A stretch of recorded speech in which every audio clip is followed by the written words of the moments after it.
अन्य अविनाशची love story भाग 6. तर मित्र आणि मैत्रिणींनो, तुम्ही जर आमच्या चॅनलवर नवीन असाल तर चॅनलला सबस्क्राईब करा आणि बेल आयकॉन प्रेस करा. मागील भागात बिचारी रेवा अन्याने ओरडल्यामुळे तिने आपलं तोंड बंद करून ठेवलं आणि अन्याचा हात पकडून बागेमध्ये जायला निघाली.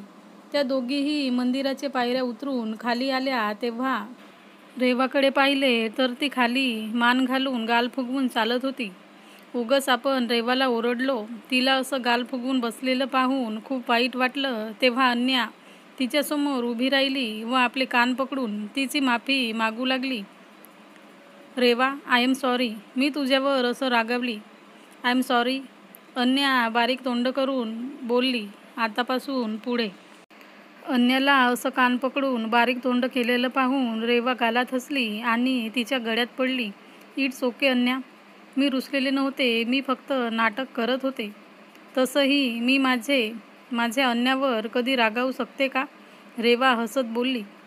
रेवा तू तर. असं म्हणत अन्या तिच्या मागे धावू लागली.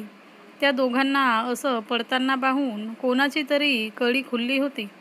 Nice, beautiful, looking so nice my angel. Avinash गालातच हसत तोंडातच पुटपुटला. बास, तुम्हाला काही हवं आहे का? मॉन्टी, जो मगापासून गाडीत बसून अविनाशचे हावभाव पाहत होता, तो पटकन बाहेर येऊन बोलला. मी तुला किती वेळा सांगितले आहे की तू मला अवी बोलायचं, पण तू माझं एक पण ऐकत नाही. अविनाश कपाळावर आठ्या आणत बोलला. सॉरी अवी, पण ते मला जमतच नाही, त्यामुळे मी तुला असं बोलणार.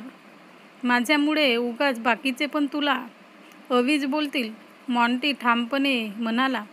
ओके चालेल, पण जेव्हा आपण दोघेच असू तेव्हा तू मला अवी बोलायचं, अंडरस्टँड? अविनाश त्याच्या खांद्यावर हात ठेवून म्हणाला. मॉन्टी हा अविनाशच्या बाबांचा मित्राचा मुलगा होता आणि अविनाशचा लहानपणीपासूनचा मित्र होता. जेव्हापासून अवीला बिझनेसमॅन ऑफ द इयर हा अवॉर्ड मिळाला तेव्हापासून त्याचे खूप सारे शत्रू निर्माण झाले होते. ज्या दिवशी त्याला अवॉर्ड मिळाला त्याच दिवशी त्याच्यावर जीवघेणा हल्ला पण झाला होता आणि मॉन्टीने स्वतःच्या जीवाची पर्वा न करता त्याला वाचवलं व हल्लेखोरांना खूप मार दिला. तेव्हापासून अविनाश जिथे जिथे जाईल तिथे तिथे तो सोबत जातो.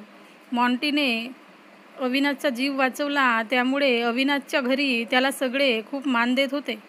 अविनाशच्या मम्मीने अविनाशला कधीही एकटं सोडू नको असं मॉन्टीकडून वचन घेतलं होतं. म्हणूनच मॉन्टी अविनाश जिथे जाईल तिथे आपल्यालाही जाता यावं म्हणून तो त्याचा असिस्टंट बनला. अवी, तुला ती मुलगी आवडली आहे का? मी आत्ताच तिची माहिती काढतो. अवी अन्याकडे एकसारखं पाहत होता हे मॉन्टीच्या लक्षात आलं होतं. त्याचं कॉलेजमध्ये व मंदिरात देखील अवीकडे लक्ष होतं व त्याने पाहिलं होतं की अवी अन्याकडे एकसारखा पाहत होता व मध्येच गालात हसत होता. म्हणूनच त्याने डायरेक्ट अवीला विचारलं. कोण मुलगी? तू कोणत्या मुलीबद्दल बोलत आहेस? अवीने न समजून विचारलं. मी त्याच मुलीबद्दल विचारत आहे ज्या मुलीला तू एकसारखं पाहत होतास आणि गालात हसत सुद्धा होतास. मॉन्टी अवीच्या चेहऱ्यावरील हसू पाहत बोलला होता. तेव्हा त्या मुलीचा विषय काढल्यानंतर अवीच्या चेहऱ्यावरील मंद स्मित उमटलं होतं आणि हे पाहून मॉन्टीला कळून चुकलं की आपला हवेत सोडलेला तीर बरोबर निशाण्यावर लागलेला आहे. पण हे सर्व मान्य करेल तो अविनाश राज्याध्यक्ष कसला? काय बोलत आहेस? मला काही समजत नाही आहे, अविनाश म्हणाला. अवी, मी तुझी चोरी पकडली आहे आणि तुला ती मान्य करावीच लागेल, मॉन्टी मिस्किलपणे हसत बोलला. मॉन्टी, हे काय? मी कसली चोरी केली व तू मला चोर बोलत आहेस? यासाठी मी तुला माफ करणार नाही, अवी रागात बोलला. त्यामुळे त्याचा आवाज थोडा चढलेला होता. हे बघ अवी, जर एखादा माणूस जर आपली चुकी लपवत असेल आणि तो ती मान्य करत नसेल तेव्हा आपोआपच त्याचा आवाज थोडा चढतो. कारण तर त्याला आपली चुकी लपवायची असते आणि आपली चुकी मान्य करायची नसते.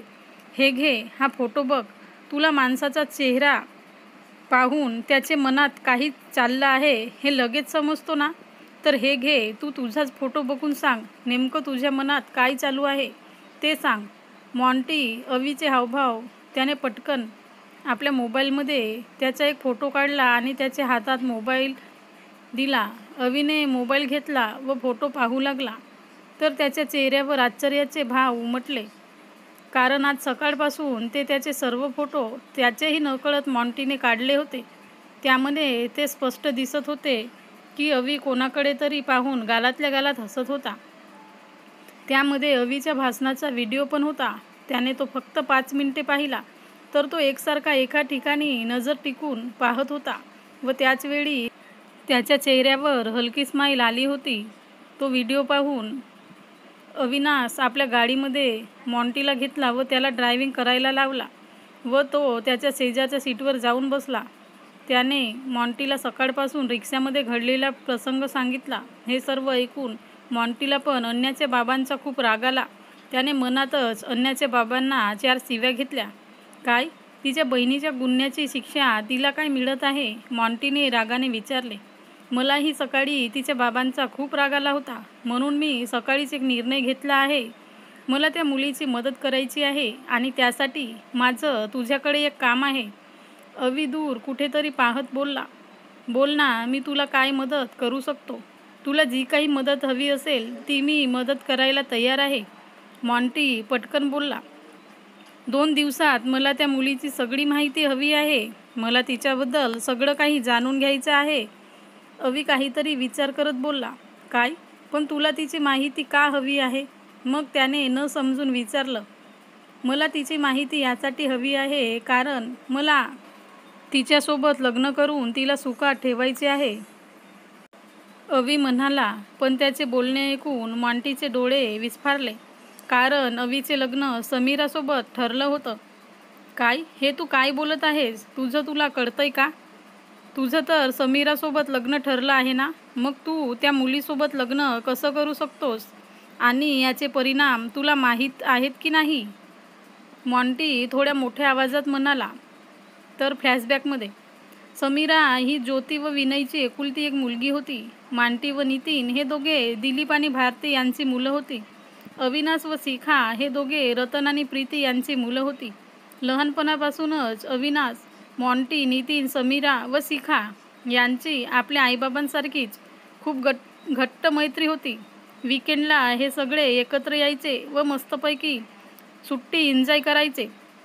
लहानपणापासूनच समीरा व नितीनची मैत्री खूप घट्ट होती. मोठे झाल्यावर पण त्यांची मैत्री अगदी तशीच होती जशी लहानपणी होती. तसे एकदम घट्ट त्या दोघांना एकत्र पाहिले तर दोघेजण मेड फॉर इच अदर वाटायचे. पण त्यांची ही मैत्री विनयला आवडायची नाही आणि त्याला कारण होतं. दिलीपच्या घरची परिस्थिती एवढी चांगली नव्हती. त्यामुळे ते कायमच समीराला बोलायचे की तू नितीनसोबतची मैत्री तोडून अविनाशबरोबर मैत्री कर. कारण अविनाश लहानपणापासूनच हुशार असल्याने आणि त्याचे स्वप्ने खूप मोठी असल्याने म्हणून त्यांना तो आवडायचा. पण समीराला हे मान्य नव्हते. ती तिच्या बाबांचं काहीच ऐकायची नाही. म्हणून त्यांनी तिला, तू जर अविनाशची लग्नाला तयार झाली नाहीस तर मी माझ्या जीवाचं बरं वाईट करून घेईल अशी धमकी दिली होती. त्यामुळे ती अविनाशसोबत लग्नाला तयार झाली. पण त्याच दिवशी तिने अवीला तिचं नितीनवर प्रेम असल्याचं सांगितले. तर फ्लॅशबॅक एंड. हो, माझं समीरासोबत लग्न ठरलं आहे पण आम्ही दोघेही खुश नाही. तुला माहिती आहे, ज्या दिवशी आमचं लग्न ठरलं त्या दिवशी समीराने मला एका कॉफी शॉपमध्ये बोलावून घेतलं होतं. त्या दिवशी तिच्यासोबत एक मुलगा पण होता व ते दोघे निवांत एकमेकांच्या हातात हात घालून बसले होते.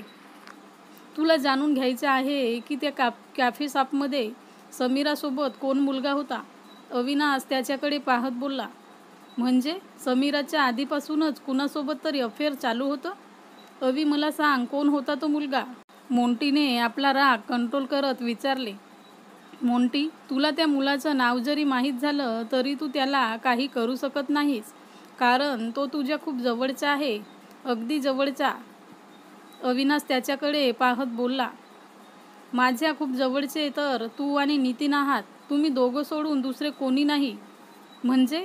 मॉन्टी बोलतच होता आणि तो अचानक मध्येच बोलायचा थांबला. त्यांना एकदा अवीकडे पाहिले तर तो हो मध्ये मान डोलावत होता. म्हणजे अवी, तो मुलगा दुसरा तिसरा कोणी नसून नितीन आहे? पण हे कसं शक्य आहे? ते दोघे तर चांगले फ्रेंड्स आहेत ना. आणि हे सगळं आपल्याला कसं कधी जाणवलं नाही? मॉन्टी म्हणाला. आपल्याला ते जाणवलं नाही कारण आपण त्या दोघांना कधी त्या नजरेने पाहिलंच नाही. पण तुला आठवते का, लहानपणी जेव्हा मी व शिखा एकत्र गप्पा मारत बसायचं, तेव्हा ते दोघे बाजूलाच बसलेले असायचे व आपल्याच विश्वात रमलेले असायचे. अवी हसत बोलला. हो, आणि आपण त्यांना चिडवायचो. असं म्हणत मॉन्टी हसू लागला. अगदी बरोबर, अवी म्हणाला. अरे मग आता कसं करायचं? जर हे सगळं घरी सांगितलं तर खूप मोठा घोळ होईल, मॉन्टी काळजीने बोलला. आता जे काही करायचं असेल ते प्लॅन करूनच करावे लागेल, अवी दूर कुठंतरी पाहत बोलला. तर मित्र आणि मैत्रिणींनो, ही नवीन स्टोरी तुम्हाला कशी वाटत आहे तर कमेंटमध्ये सांगा आणि सबस्क्राईब केले नसेल तर सबस्क्राईब करा.